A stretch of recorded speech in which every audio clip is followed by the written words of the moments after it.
toxic masculinity. Cartoon blasted for too few dogs of color. Yes. Cartoon blasted for too few dogs of color. This is ridiculous. This comes from Australia. It's a very popular cartoon in Australia called Bluey. Oh, might you ever see Bluey when you were a kid? Hey, that's my terrible Australian accent. I can actually do a good Australian accent, but that wasn't it. I don't know why that one's so bad. Bluey has been criticized for not being diverse enough. Let's see. Bluey is an award-winning Australian animated series that's also critically acclaimed and loved by families across the country. Excuse me. It's been praised for helping teach important family values and instill notions of respect and importance of helping each other out. However, one woman has questioned whether there needs to be more diversity in the program. Program with an E, apparently, because this must be a British website.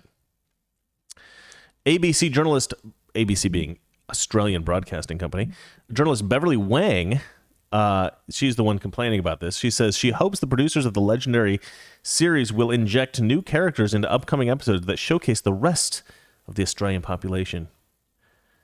Oh, here we go. Kurt's already writing me. Oh, no, that's an old text. All right. Yeah, mate, Bluey's got to be black. Why isn't Bluey black? I don't understand.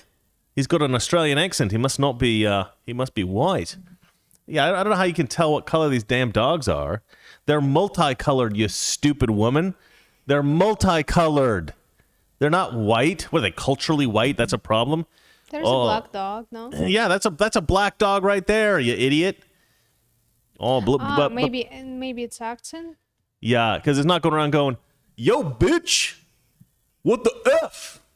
I'll F you up. They don't all talk like Samuel L. Jackson, and so they're not black enough, apparently, or Asian.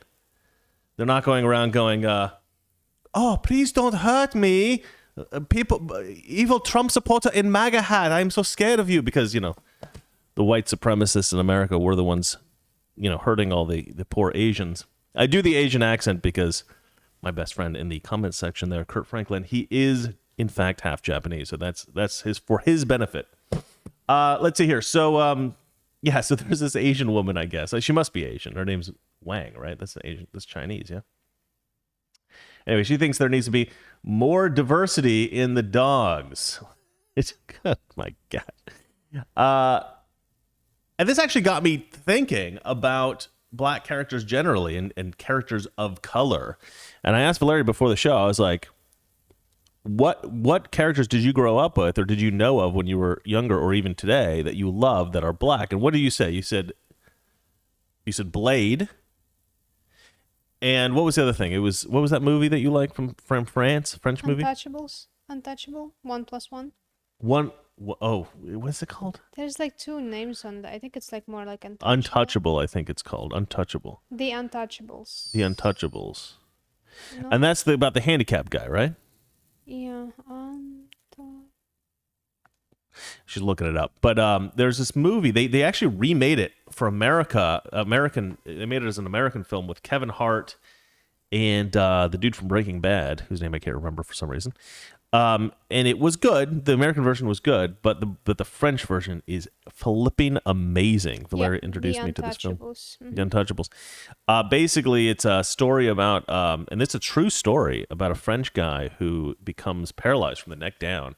And he normally has these, he's very rich. So he gets these sort of posh, upscale, like the equivalent of like Harvard educated caretakers coming in and dealing with him, but he finds them all insufferable.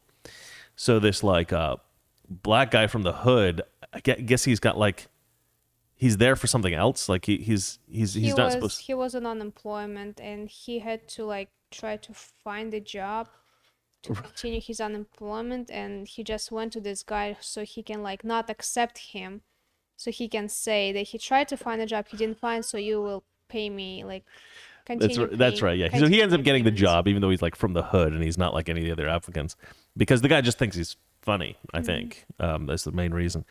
Kurt has texted me about this particular subject, and he writes that this woman Wang, whatever her name is, what is it? Beverly, something like that. Beverly Wang. He says she wants diversity amongst the dogs because she doesn't want to eat the same thing every day. That's a joke. That is a joke about Asians eating dogs, ladies and gentlemen. But he can make that joke, and not even leftists can get offended because Kurt Franklin is Asian. Well, they can half be offended. He's half Asian. Yeah, so anyway, this movie, The Untouchables, a fantastic film. Really highly recommended. The French version, the American version is okay. French version's far better, far, far superior film. And they just end up with this unlikely friendship. He ends up being like they end up basically becoming best friends. And living several years together, just having fun. Couple of dudes, talking about chicks. It's a fantastic movie. Just like a movie about brotherhood, really. And it's a black guy and it's a white guy, and there's a sort of a culture clash there. But it's not really about the race thing as much as it is about the friendship that they have together. And one of them's poor and one of them's rich, and so he. But Kurt's making more dog eating jokes.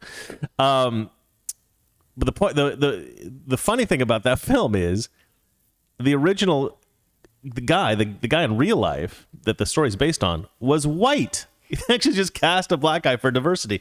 But in that case, I think actually worked better because it created a stronger distinction between the two characters. Like they came from two very different places, which I actually think worked in that case. But most of the time that Hollywood tries to inject black people or Asians or Hispanics or something like that into a story in which it was like basically written as, or it was developed as white characters, they just absolutely destroy it. They used to do it better. Hollywood used to do integration better. They used to integrate black people into stories a lot better than they do now. And what I was talking about with Valeria is that when I was growing up, there was a lot of black characters on TV, but I'll name three major figures in the 80s when I was coming up that were popular black people, not because Hollywood was like trying to shove them down our throat and be like, you need to like black people more, but because they were just naturally very charismatic people. Two of them turned out to be massive disappointments, but one of them's still cool. Mr. T. Mr. T was awesome. Everybody loved Mr. T. Everybody loved B.A. Baracus. Everybody loved... I forget the name of the character in Rocky, but everybody loved those characters. And Mr. T was just a fantastic, interesting guy. The thing about Mr. T is I never really thought of Mr. T as black, even though he's black, He's just such a charismatic fellow that you just think of him as Mr. T. You don't think of him as specifically black. Then you got Michael Jackson, probably the biggest celebrity one of the biggest celebrities in history. But again, he's not like you wouldn't consider him like stereotypically black in any way. He's just an interesting guy. And, again, a bit of a disappointment. I said that when we were talking about this earlier, I said to Valeria, Michael Jackson ended up being a bit of a disappointment. She goes, why? And I'm like, because he's a pedophile. And she goes, are you sure that's true? I'm like, I think the police found a bunch of like kiddie porn in his house. I know about the story, but I thought maybe it wasn't like true, I think it is. Did I have like a movie Neverland or something like this? Right. And I said to her, I think that Michael Jackson, not only was he a horrible pedophile, but he even seemed to admit it in one of his songs. I don't know if you guys are aware of this song. The song is called Bad. I'm going to read some of the lyrics here for you. Your butt is mine. The very first lyric, your butt is mine. First lyric of the song, gonna tell you right. Just show your face in broad daylight. I'm telling you on how I feel. Gonna hurt your mind. Don't shoot to kill. He was saying kill long before, what's the show? Forged in Fire. Come on, lay it on me, all right. I'm giving you to the count of 3. I wonder how many times he said that. To show your stuff or let it be. Good Lord, it just gets worse and worse. I'm telling you just to watch your mouth. I know your game, what you're about. That part could be interpreted as you like. Let's see, and it goes on and on and on, and then he says, because I'm bad. I'm bad. Come on, really, really bad. You know I'm bad. I'm bad, you know. Really, really bad. And then he says, the whole world has to answer right now. Just telling you once again who's bad. And I was telling my wife, I said, this is not a song. This is a cry for help. Okay, enough of the stand-up routine. Valeria's looking at me like she's like, all right, enough of this idiotic joke. Okay.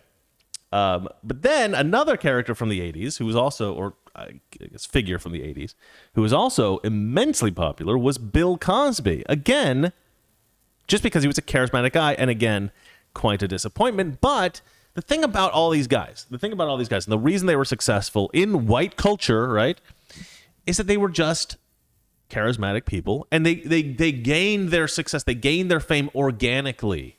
They were successful actors, comedians, singers, whatever it was. And they gained a following of admiring fans because they were good at what they did, and they had charisma, and they were interesting people.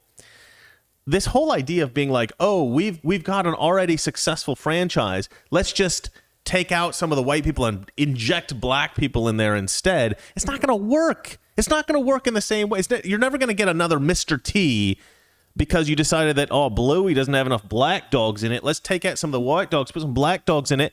There we go. There's my Australian accent. And then it'll all be good, eh?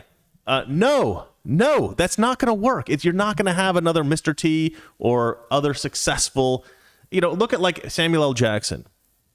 I don't even think people think of Samuel L. Jackson as black. He's just so damn good. He's just so interesting and charming, and he's got such a phenomenal character. James Earl Jones. I don't think of James Earl Jones as black. I mean, he is black, okay, but I'm not sitting there going like, oh, there's a black guy on the screen. I think there's James Earl Jones, fantastic actor, interesting character he plays. Just a fantastic guy. So I think that we have to stop thinking about this as like we've gone backwards, right? We had gotten to a point where we stopped looking at black people as black people and started looking at them as human beings, and now Hollywood's like, there's not enough black people.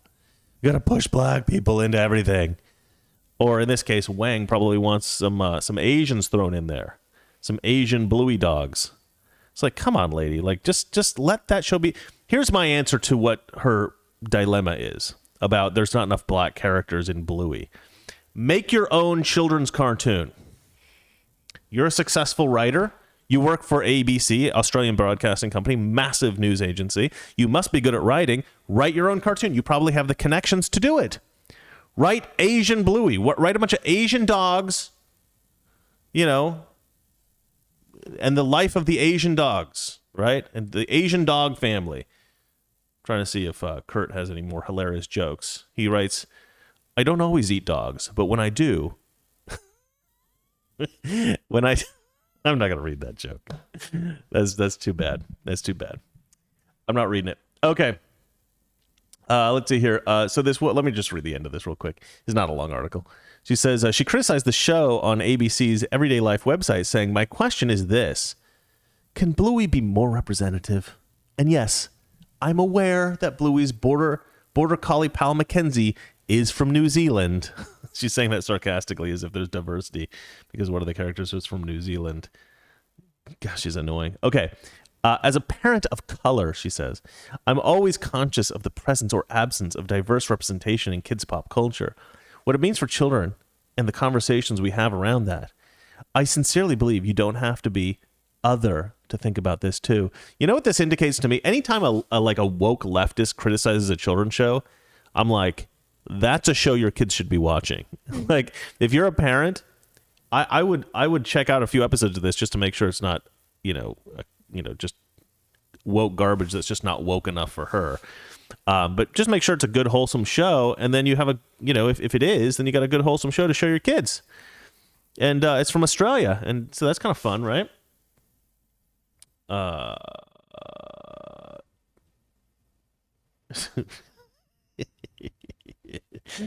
Kurt says that a show of Asian dogs would be full of Shih Tzu. This is a joke. He likes the puns. And he's also written, this is why I brought him on today, because I wanted him to throw these jokes out here. Yeah, I don't understand the last sentence, so I'm not going to say it. But anyway, so then she says, we live in a world where the majority of main characters of children's television are white, where there are animals that people of color protagonists, where there are more animals than people of color protagonists populating the pages of children's books. But animals aren't racial. They're species. And they're not white. You stupid woman. Okay. Where are the disabled, queer, poor, gender-diverse dogs of single-parent dog families in Bluey's Brisbane? Oh, my gosh. I want to slap this woman. I swear to you, I want to slap her. I want to slap her so bad. I'm not a violent guy. I would never hit a woman, but I really want to hit this one. That'll probably get me kicked off YouTube. We want a lot of things that we just, we don't go and we don't do. Let's see here. Good Lord. She's horrible. If they live in the background, let them come forward. Maynard, voiced by Sean Chulborough. I'm looking at you. God, even the way she writes is annoying. All right, let's hear. Miss Wang admits the show has taught her so much about how to carry herself and how to look after her children, but she reckons it would be incredible if there were just a few more characters spliced in with everyone. I'm aware this may come across as asking too much of a show that's already so tender, nuanced, and joyful, but it's exactly because Bluey has demonstrated depth and range that I can't help asking anyway, she wrote. Because this is a successful show that's really, really good, I want to change it to something that I like more. Just make your own show. Make your own. Make the Shih Tzus. Make the show full of Shih Tzus. Make that show. It'll be all Asian dogs, right? We love Asian dogs, right? Don't we? You mean like Dogecoin? Shiba Inu? Shiba Inu, baby. Yeah. To the moon. All right, let's see here. Yeah, it's how we doing, baby? With Doge. We need to update people. I know you don't like talking about it on the show, but yeah, I mean, still not doing great. I'm still down quite a bit. Yeah, I'm almost down $1,000, but you haven't lost so much. You've been doing okay. She's a little smarter with it than I am. All right, ladies and gentlemen. I'm just patient. He's patient. I understand that. Okay. I understand that for the most part, Bluey's creators don't want their shows creators don't view their show through a political lens. Yeah, you think a children's show shouldn't be viewed through a political lens? Astonishing. Time will tell if Miss Wang's message gets through to the producers, animators, and writers of the series, and they can enact some changes in the script. Let's pray that never happens. I don't know this show. I didn't grow up with this show. I don't have kids. They don't watch it. I've never heard of it, but I really hope that they stick to not listening to this psychopath. Oops. All right, let's see here. So, Valeria, do you have anything to say about this? No. Yeah. All right. You sure? Okay. All right. Can you do me a huge favor and read the headline for the next story? Biden slammed for trying to force Christian doctor to violate religious beliefs. Yeah, so here's the thing about Joe Biden. He's supposedly a Catholic, and he's got this like deep Catholic faith. They're always talking about like, oh, he's so Catholic, he's so amazing. For the record, there are some conservatives who are Catholic and some that are Protestant and some that are a little bit more, whatever, atheist or whatever. And there's a lot of infighting, I find, among Christians, like, oh, Catholics are evil, or, Jehovah's Witnesses are bad, or Mormons are crazy, or something like that. Toxic Masculinity. Weekdays, 9 p.m. Eastern, 6 p.m. Pacific.